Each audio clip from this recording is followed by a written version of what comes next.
NEET का application form fill करते time बच्चे कॉमन प्रॉब्लम फेस कर रहे हैं, वो है प्रेजेंट और परमानेंट एड्रेस वाला प्रॉब्लम। क्योंकि इसी से आपका एग्जामिनेशन सेंटर सीधा सीधा अफेक्ट होगा। तो बच्चों देखो, आपके सामने दो केसेस बन रहे हैं। केस नंबर वन, जब आपका प्रेजेंट और परमानेंट एड्रेस सेम है, तो ऐसे केस में आपके सामने जो एग्जामिनेशन सेंटर की स्टेट खुलेगी वो भी एक ही होगी, क्योंकि आपका दोनों एड्रेस सेम है। तो उसी स्टेट का सारा एग्जामिनेशन सेंटर की सिटीज अलॉट होंगी। अब दूसरा केस है केस टू, जहां पे आपका प्रेजेंट एड्रेस और परमानेंट एड्रेस डिफरेंट है। जैसे मान लो आप परमानेंटली बिलोंग करते हो उत्तर प्रदेश के, लेकिन आप करेंटली अपनी कोचिंग वगैरह करने के लिए दिल्ली या फिर कोटा वगैरह में मौजूद हो। तो उसके लिए आपको क्या करना पड़ेगा, दोनों ही एड्रेसेस के प्रूफ देने पड़ेंगे।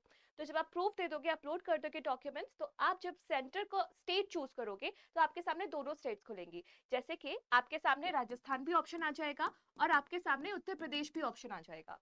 तो आप अपनी प्रेफरेंस के हिसाब से जो भी स्टेट चूज करोगे उसकी रिस्पेक्टिव सारी सिटीज भी खुल जाएंगी।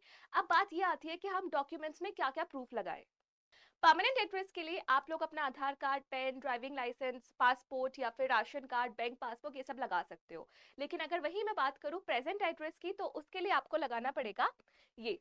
जैसे आप कहीं अलग से रूम लेके रह रहे हो तो रेंट एग्रीमेंट, पीजी या हॉस्टल में रह रहे हो तो उसका बिल, या फिर इलेक्ट्रिसिटी बिल, वाटर बिल, या फिर अगर इनमें से आपके पास कुछ भी नहीं है तो आपके पास ये लास्ट ऑप्शन है, दैट इज सेल्फ एफिडेविट, जो आपको बैंक से जाके बनवाना पड़ेगा।